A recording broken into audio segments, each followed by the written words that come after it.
Hello students, hope you all are good. We are preparing for the NEET exam. हाँ जी बच्चे, हम सभी NEET exam की preparation कर रहे हैं. कुछ टाइम पहले हमने फ़िज़िक्स के कुछ क्वेश्चंस किए थे, तो हम नेक्स्ट क्वेश्चंस करेंगे आज. हम बेसिकली नीट की प्रेपरेशन के लिए फ़िज़िक्स केमिस्ट्री बायो की प्रॉपर वे से क्लासेस 15 मार्च से स्टार्ट हो रही हैं. बहुत जेन्युइन सा प्राइस है. 45 डेज़ का कोर्स है जिसमें आप इजीली नीट एग्ज़ाम को क्रैक कर सकते हो. थोड़ा सा कंसेप्ट क्लियरेंस की ही बात होती है ये, तो जो क्लासेस लगा के आपके जो प्रॉपर से कंसेप्ट क्लियर हो जाएंगे. जो भी बच्चे नीट एग्ज़ाम को क्रैक करना चाहते हैं, come and join education hub Ambe institute मानसा.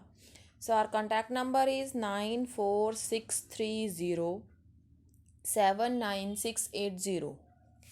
ठीक है, ये अपना हमारा कांटेक्ट नंबर है. आप आइए, हमें ज्वाइन कीजिए और बहुत जेन्युइन प्राइस पे अपना नीट का एग्ज़ाम क्रैक कीजिए. हाँ जी sir, we are doing next question. An iron rod of length 2 metre and cross section area of 50 millimetre square is stretched by 0.5 millimetre when a mass of 250 kg is hang from its lower end. Young's modulus of iron rod is. हाँ जी, question क्या है. एक iron rod है, उसकी length 2 metre है, जिसका area of cross section 50 millimetre square है. उसके ऊपर हमने 0.5 मिलीमीटर स्ट्रेच किया. कैसे स्ट्रेच किया? उसके ऊपर एक वेट हैंग कर दिया 250 kg का. तो हमने यंग्स मॉडुलस की वैल्यू निकालनी है. उसमें उसकी जब वो स्ट्रेच होगा तो उसकी लेंथ में ही फ़र्क पड़ रहा है, इन्होंने बोला है. तो इसका मतलब क्या है, इसमें हम जो इजीली यंग्स मॉडुलस का जो फॉर्मूला है वो लगा देंगे. तो यंग्स मॉडुलस का फॉर्मूला क्या होता है? For the length that is Y is equals to longitudinal stress that is mgl upon longitudinal strain that is area into length. Simple सा फॉर्मूला है. Put the values and you will get the answer. I think by calculating you will get the answer C. 19.6 into 10 newton पर metre square. Next question. Two parallel wires in free space are 10 centimeter apart from each other and each carries 10 ampere in the same direction. हाँ जी, कहते दो wires हैं, वो एक दूसरे के parallel पड़ी हैं, उनमें से करंट फ्लो कर रहा है. जो दोनों पैरेलल पड़ी हैं उनमें दोनों में डिस्टेंस कितना है? 10 सेंटीमीटर का. तो करंट फ्लो कितना कर रहा है? 10 एम्पियर का. दोनों का में सेम डायरेक्शन में कर. तो आपने जो एक वायर है वो दूसरी पे पर लेंथ कितनी फोर्स एक्सर्ट करेगी वो कैलकुलेट करना है. Again it's too easy. Simple सा फॉर्मूला है. दो वायर्स हैं, दोनों एक दूसरे से कुछ डिस्टेंस अपार्ट पड़ी हैं, तो कितनी फोर्स होगी? तो इसका फॉर्मूला है F is equals to, that means force, mu not upon 2 pi I1 I2 upon R into length. ठीक है, म्यू नोट की तो फिक्स वैल्यू होती है, आप सभी को पता है, that is 4 pi into 10⁻⁻⁷. I1 क्या है? जो फर्स्ट रोड का करंट है, फर्स्ट वायर का करंट है. I2 क्या है? जो सेकंड वायर का करंट है. तो I1 वो भी 10 है, I2 भी 10 है, और दोनों के बीच में जो डिस्टेंस है दैट इज़ ऑल्सो 10. उसके बाद एक बस आपने जो एक ध्यान रखना है वो यूनिट्स का रखना है. अगर सेम यूनिट्स है तो आप डायरेक्टली उसको ऐसे ही यूज़ कर सकते हो, अदरवाइज़ आपको चेंज करने पड़ते हैं. जैसे ये सेंटीमीटर है, जो आपने निकालना है वो पर मीटर निकालना है, पर मीटर ऑफ द लेंथ. तो जो वो इनके बीच में डिस्टेंस है वो 10 सेंटीमीटर का है, तो उसको चेंज कर लो मीटर्स में, दैट इज़ 0.1 मीटर. और इन्होंने क्या है? L. What is L hair? L क्या है? लेंथ. कितने कितने पर्टिकुलर लेंथ पे निकालना है, that is per unit length बोला है, तो उसकी वैल्यू क्या आ जाएगी? 1. And you will calculate the answer. I think that is B, 2 into 10⁻⁻⁴ newtons. हाँ जी, next question. A wire has a resistance of 3.1 ohm at 30 degree and resistance of 4.15 ohm at 100 degree. The temperature coefficient of the resistance of the wire is. हाँ जी, एक wire है, उसकी अलग अलग temperatures के ऊपर जो रेजिस्टेंस है वो वेरी कर रही है. कहते हैं जब 30 है तो उसकी रेजिस्टेंस 3.1 है, जब वो 100 डिग्री है तो उसकी रेजिस्टेंस 4.5 ओहम्स है। तो आपने जो कोफिशेंट है, coefficient of resistance, temperature coefficient find out करना है। हाँ जी, इसका फॉर्मूला क्या होता है? That is alpha, R T minus R not upon R not into T. That is, जो ये आंसर आएगा पर डिग्री सेल्सियस में, वो तो वैसे आपको यूनिट्स देख के पता चल जाएगा आंसर्स के। हाँ जी, तो इसके इसमें क्या होगा? What is R T and R not and T? वैसे यहाँ पे डेल्टा टी है basically, delta means to change in temperature. हाँ जी, तो आर टी, जो आर नॉट है that is initial temperature, R T is the final temperature, delta T is the temperature difference. R, तो इसके बेसिस, क्वेश्चन के basis पे जो आर टी हो गया वो क्या हो गया? 100 डिग्री पे कितनी रेजिस्टेंस है? That is 4.5 minus R not क्या हो गया? 30 डिग्री पे कितनी रेजिस्टेंस है? 3.1 divide by R not, R not तो पता ही है 3.1 into delta T. Delta T मतलब दोनों के बीच में टेम्परेचर डिस्टेंस कितना है? 100 minus 30, that is 70, and you will get the answer. So it's answer is D, 0.0064 degree per Celsius. हाँ जी, next question is, if the potential, if the current through the 3 ohm resistors is a 0.8 ampere, then the potential drop through 4 ohm resistor is. हाँ जी, आपको एक circuit दिया हुआ है, इस सर्किट को ध्यान से देखो। इसमें क्या है? 3 ओहम रजिस्टर है, उसकी जो रजिस्टर, उसमें जो करंट फ्लो कर रहा है वो 0.8 एम्पियर है। देन जो पोटेंशियल ड्रॉपेज है 4 ओहम के अक्रॉस, आपने वो फाइंड आउट करनी है। पहले तो ये देखो, जो 3 ओहम है और 6 ओहम है ये आपस में पैरेलल में कनेक्टेड है, और जो 4 ओहम है ये दोनों की सीरीज़ में कनेक्टेड है। अगर हम इसमें से, अगर आप देखो, अगर हम इसमें से करंट आई फ्लो करवाते हैं तो इसमें से क्या आ जाएगा? I1, इसमें से क्या आ जाएगा? I2। तो जो दोनों का कॉम्बिनेशन है I1 और I2 का, वो यहाँ पे होगा I1 प्लस I2, यही बनेगा सर्किट में। दैट मीन्स के जो 4 ओहम है इसके पास दोनों करंट होंगे, दोनों का सम होगा I1 प्लस I2 का। दैट मीन्स अगर अगर हमें, जैसे 3 ओहम है इसका करंट तो हमें ऑलरेडी पता है कि 0.8 एम्पियर्स है। जो 6 ओहम वाला है, अगर हमें इसका करंट फाइंड आउट पता चल जाए तो हम ओवरऑल जो 4 ओहम का करंट है वो फाइंड आउट करके, फाइंड आउट कर सकते हैं। उसको फाइंड आउट करके अपने पास रेजिस्टेंस भी आ गया, करंट भी आ गया, तो पोटेंशियल ड्रॉपेज ईजिली निकल जाएगा। How to calculate this? हाँ जी, तो अगर हम देखें, जो टोटल करंट है वो तो आई ही फ्लो कर रहा है। टोटल करंट है, अगर वो उसमें से आई फ्लो कर रहा है तो हम क्या कह सकते हैं? अगर इसमें मान लें कि हम I1 करंट फ्लो कर रहा है, इसमें क्या है? I1 करंट फ्लो कर रहा है, और इसमें क्या है? I2 करंट फ्लो कर रहा है। तो क्या होगा इससे? जो 3 of I1 is equals to 6 of I2। Ratios तो सेम ही है ना, मतलब ओवरऑल अगर आप रेशोज देखो तो आप इसमें से क्या है? ये 3 ओहम है। फॉर्मूला लगा लो, मतलब ऐसे लगा लो कि इसमें से वोल्टेज कितनी आएगी? वोल्टेज तो पैरेलल की सेम ही रहती है, पैरेलल में वोल्टेज सेम होती है। तो इसका मतलब क्या हो गया? वोल्टेज का फॉर्मूला होता है V is equals to IR। Current तो जो ऊपर वाला है 3 ओहम, उसमें वोल्टेज कितनी होगी? 3I1। नीचे वाले की वोल्टेज कितनी होगी? 6I2। दोनों की वोल्टेज सेम होगी, दोनों को इक्वल रख लो। I1 की वैल्यू हमें पता है, I1 की वैल्यू क्या है? 3 इंटू क्या वैल्यू है? 0.8 डिवाइड बाई, तो जो इक्वल्स टू 6I2 था उसको 6 डिनोमिनेटर में, तो इससे I2 की वैल्यू आ गई अपने पास। ठीक है, तो इसकी वैल्यू आएगी हमारे पास 0.4। हाँ जी, तो हम जो हमारे पास जो नेक्स्ट है 4 ओहम में, 4 ओहम है जो, उसमें टोटल करंट कितना गया? I1, I1 प्लस I2, दोनों को कैलकुलेट कर लो। उसके बाद फॉर्मूला लगाओ V is equals to, sorry for the inconvenience. हाँ जी, तो उसके बाद जो आप नेक्स्ट फॉर्मूला लगाओगे वो क्या होगा? V is equals to IR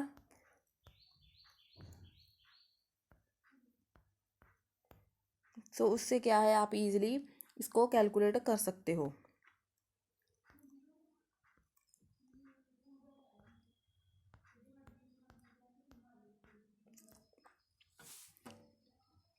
ठीक है, तो जो इसका हमारे पास जो आंसर आ जाएगा वो आएगा ए 1.2 वोल्ट।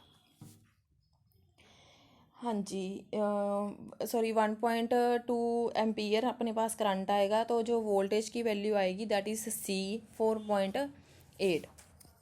हाँ जी, next 15th question. The direction of the null point is on the equatorial line of the bar magnet when the north pole of the magnet is pointed to। हाँ जी, first of all what do you mean by null points? हाँ जी, नल points क्या होते हैं? जो magnet है, जब वो कम्प्लीटली न्यूट्रलाइज्ड हो जाती है, मतलब जो हॉरिजॉन्टल कंपोनेंट होते हैं अर्थ के मैग्नेटिक फील्ड पे, there are certain points in the field due to magnet may be completely neutralized by the horizontal component of the earth's magnetic field, that are called null points। और ये null points कब होते हैं? जब क्या है, जो when the magnet is placed in the magnetic meridian with the north pole pointing towards the north, then the neutral point are formed। जब क्या होता है, जब जो मैग्नेट है वो किस डायरेक्शन में होती है? नॉर्थ डायरेक्शन में होती है, इक्वेटोरियल प्लेन के। उस टाइम पे के ऊपर हमें जो नल पॉइंट्स है वो शो होते हैं, तो it's answer is D. Next, two batteries of EMF 4 volt and 8 volt having the internal resistance of 1 ohm and 2 ohm respectively are connected in the circuit with a resistance of 9 ohm। The current and the potential difference between the point P and Q are। हाँ जी, सबसे पहले तो हम question को समझते हैं कि क्या है। कहते दो बैटरीज हैं जिसकी ईएमएफ क्या है, 4 ओम एंड 8 ओम है, जिनकी internal resistance 1 ohm and 2 ohm है, are connected to a circuit with the resistance of 9 ohm. वो एक क्या है, रेजिस्टेंस से कनेक्टेड है जिसकी रेजिस्टेंस 9 ओम है। करंट एंड पोटेंशियल डिफरेंस आपको फाइंड आउट करना है। हाँ जी, तो आपने किरचॉफ्स लॉ किया होगा। यहाँ पे क्या होगा, ये क्लोज सर्किट है, इसमें क्या है, हम क्लोज सर्किट होने के कारण इसको जो किरचॉफ सेकंड लॉ है इस पे इजीली अप्लाई कर सकते हैं। तो किरचॉफ सेकंड लॉ क्या कहता है? जैसे किरचॉफ सेकंड लॉ के अकॉर्डिंगली क्या है, summation of I R is equal to E. यही फॉर्म है, V is equals to I R, that is E is also a electromotive force, that is V you can say। हाँ जी, तो apply करो इसको, summation 8 minus I R two minus I R minus I R one is equal to 4। ठीक है, अब देखो जो कैपिटल R1 R2 क्या है? कैपिटल आर जो ओवरऑल दैट इज 9 ओम। हाँ जी, R1 क्या है, दो रेजिस्टेंस बताई थी, एक 1 ओम, एक आपको बताई थी 2 ओम्स। दो रेजिस्टेंस प्रेजेंट हैं, तो R1 आपकी 1 ओम है, R2 आपकी 2 ओम है। इन वैल्यूज़ को पुट करके आपके पास I की वैल्यू आ जाएगी, तो उसकी वैल्यू ओवरऑल आएगी 1/3 ओम एम्पियर, सॉरी। अगर आपको I की वैल्यू पता चल गई तो V की वैल्यू आप इजीली निकाल सकते हो, V is equals to I R. तो आपको पता है, अब हमने जो पोटेंशियल ड्रॉपेज है वो किसके अक्रॉस निकालना है, 9 ओम के अक्रॉस। तो आप V is equals to I R apply करो, V is equals to I R, put the values. I की वैल्यू कितनी थी, 1/3, R is 9, so its value is 3। हाँ जी, तो कौन सा ऑप्शन आएगा इसके बेसिस के ऊपर? I think it's option is D. जो करंट आया वो 1/3 एम्पियर्स और जो पोटेंशियल ड्रॉपेज आया 3 volt. Next question, dimensions of gravitational constant G are.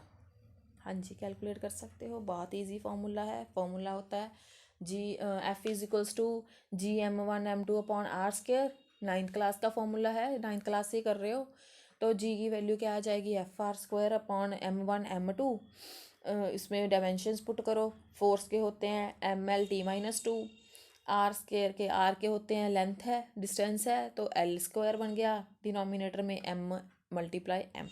तो इसको सिंप्लीफाई करके आपके पास जो आंसर आ जाएगा that is m-1 L3t-2, that is D। Next question.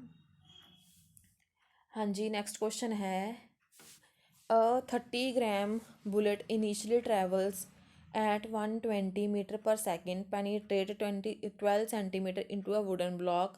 The average resistance exerted by the wooden block is। कहते एक bullet है, वो 30 ग्राम ट्रैवल करके 30 ग्राम्स की है, वो 120 मीटर पर सेकंड की स्पीड से ट्रैवल करके उसमें एक वुडन ब्लॉक में जाके पेनिट्रेट कर गई, उसके बीच में घुस गई लगा लो। तो कितने सेंटीमीटर तक की है वो? 12 सेंटीमीटर तक। तो एवरेज रेजिस्टेंस हमने फाइंड आउट करनी है जो वुडन ब्लॉक ने उस पर लगाई होगी जब वो उसमें पेनिट्रेट कर रही है। तो सिंपल सी बात है, सिंपली जो मैं इसमें इक्वेशंस लगेंगी। तो क्या होगा, हमने इक्वेशंस की हुई हैं पहले वेलोसिटीज़ वगैरह फाइंड आउट करने की, है ना। न्यूटन्स इक्वेशंस ने यहाँ ये। तो v square is equals to u square plus 2as। आप इसको ऐसे भी लिख लेते हो, v square minus u square is equals to 2as। हाँ जी, तो इससे क्या होगा, हमें इनिशियली वेलोसिटी इसकी बताई हुई है 120 है।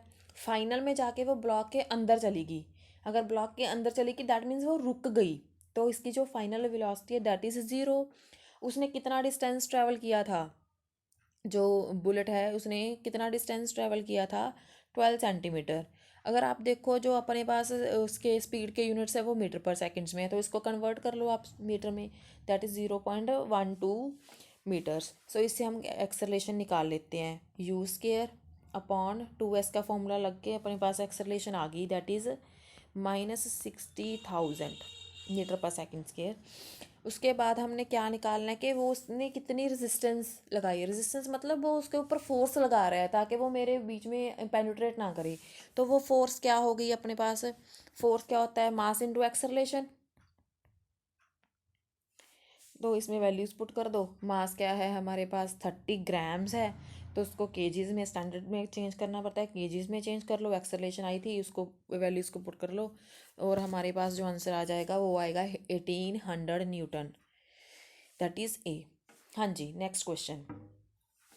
A bar magnet of magnetic moment 200 ampere per meter square is suspended in a magnetic field of intensity 0.25 Newton per ampere meter. The couple required to deflect it through 30 degree is। कहते एक bar magnet है जिसकी magnetic movement क्या है? 200 ampere per metre square है। उसको क्या है? मैग्नेटिक फील्ड में सस्पेंड किया हुआ है। तो उसकी जो इंटेंसिटी है वो 0.25 है। तो उसको क्या है, मतलब डिफ्लेक्ट करना है, 30 डिग्री एंगल पे डिफ्लेक्ट करना है। तो कैसे करेंगे, मतलब कितनी उसमें कपल रिक्वायर्ड होंगे, मतलब कितनी फोर्स वगैरह रिक्वायर्ड होगी। हाँ जी, मतलब जब कोई भी बार मैग्नेट है अगर वो यूनिफॉर्म मैग्नेटिक फील्ड में होता है तो अपने आप को वो एक्सिस, जो उसकी एक्सिस होती है वो parallel to the magnetic field अपने आप को अरेंज कर लेता है, ठीक है। तो दैट मीन्स क्या है, उस पर कपल ऑफ फोर्सेस लगेंगी। अगर कपल ऑफ फोर्सेस लग रही हैं, आपको पता है उसमें क्या होता है? Tau, that is torque. तो टॉर्क का फॉर्मूला क्या है? It is represented by tau. Its formula is mb, ठीक है। तो अगर हमने बोला है कि इसमें क्या होता है? Sign of theta. m क्या है इसमें? Magnetic movement, b is the magnetic field और थीटा इज़ द एंगल। तो आपको जो इन्होंने दिया हुआ है m की वैल्यू 200 एम्पियर मीटर स्क्वायर दी हुई है, b is the magnetic field, है ना। मैग्नेटिक फील्ड इंटेंसिटी की वैल्यू आपको गिवन है 0.25 और थीटा कितने एंगल तक डिफ्लेक्ट करना है? 30 डिग्री के तक।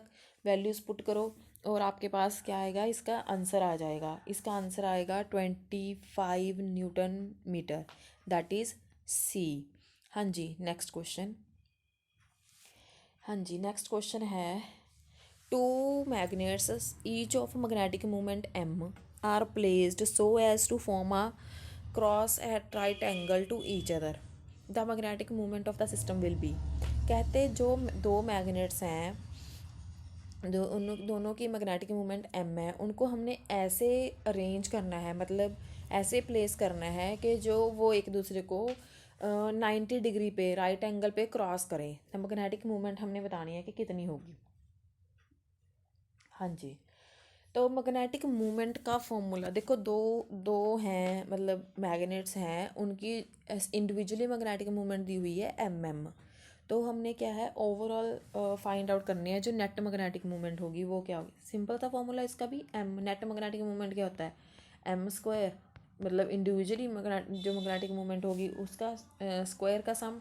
तो इसकी वैल्यू क्या आ गई, रूट एम स्क्वायर, तो it is root 2 M, that is C. That's it for today. हाँ जी बच्चों, डू इट केयरफुली। नीट का एग्ज़ाम आपके लिए बहुत प्रेशियस एग्ज़ाम है, आप इजीली इसको क्रैक कर सकते हो अगर आप प्रॉपर से हमारे मेथड्स को फॉलो करोगे, प्रॉपर से कोचिंग लोगे। कोई हार्ड एंड फास्ट रूल्स नहीं है इसको क्रैक करने के, just do previous years question and we are doing it very well. बहुत जनरस सा फीस चार्जेस हैं, और एक मतलब 45 डेज़ में आपको ईज़िली जो प्रीवियस ईयर्स के क्वेश्चंस हैं वो कवर अप हो जाएंगे, जिससे आपकी जो प्रैक्टिकल नॉलेज है, ऑब्जेक्टिव रीजनिंग है, वो ईज़िली डेवलप होगी और आप ईज़िली इस एग्ज़ाम को क्रैक कर सकते हो। Contact us on number 9463079680 and thank you, thank you, thank you so much.